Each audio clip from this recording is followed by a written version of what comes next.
Beijing rejected the overture but kept the fighters, which were reverse-engineered into the sturdier, but heavier, Chengdu J-7. Production began slowly due to the chaos of the Cultural Revolution, but between 1978 and 2013 Chinese factories turned out thousands of the Pencil fuselage jet fighters in dozens of variants. Nearly 400 still serve in the plug-and-play NAF.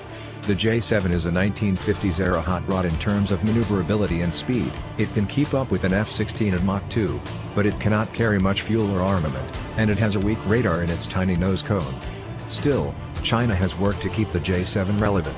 The J-7G introduced in 2004 includes an Israeli Doppler radar, detection range, 37 miles, and improved missiles for beyond visual range capabilities, as well as a digital glass cockpit. These aircraft would struggle against modern fourth-generation fighters that can detect and engage adversaries at much greater ranges, though hypothetically mass formations could attempt to overwhelm defenders with swarm attacks.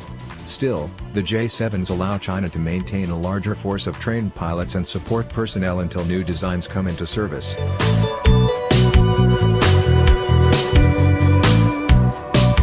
Another Soviet-era clone is the Xi'an H-6, a twin-engine strategic bomber based on the early 1950s-era Tu-16 Badger. Though less capable than the US B-52 or Russian Tu-95 Bear bombers, the air-refuelable H-6K remains relevant because it could lug heavy long-range cruise missiles, hit naval or ground targets as far as 4,000 miles from China without entering the range of air defenses. The H-6 was originally tasked with dropping nuclear weapons, but the PLF no longer seems interested in this role. Xi'an is reportedly developing a new H-20 strategic bomber, though there's little information available so far.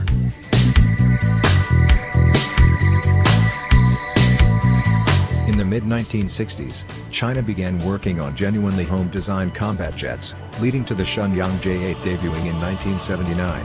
A large twin-turbojet supersonic interceptor that could attain Mach 2.2 and resembled a cross between the MiG-21 and the larger Su-15.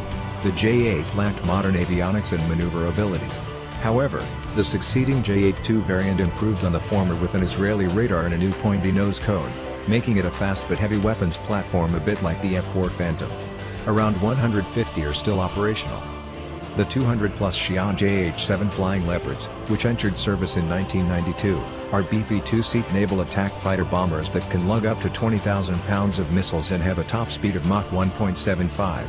Though they wouldn't want to get in a dogfight with opposing contemporary fighters, they may not have to if they can capitalize on long-range anti-ship missiles. The Chengdu. In a remarkably short time frame, China developed two distinct stealth fighter designs. 20 Chengdu J-20s entered PLF service in 2017. Unlike the F-22 Raptor, designed to be the ultimate air superiority fighter, or the single-engine multi-role F-35 Lightning, the J-20 is a huge twin-engine beast optimized for speed, range and heavy weapons loads at the expense of maneuverability. The J-20 might be suitable for surprise raids on land or sea targets, though its larger rear-aspect radar cross-section could be problematic, or to sneak past enemy fighters to take out vulnerable support tankers or AWACS radar planes. Special mission stealth fighters make sense for a country that is only just getting into the business of operating such technically demanding aircraft. Meanwhile, the smaller, privately developed Shenyang J-31 Gyrfalcon, or FC-31, is basically a twin-engine remodeling of the F-35 Lightning, quite possibly using schematics hacked off Lockheed computers. Chinese designers may have developed an aerodynamically superior airframe by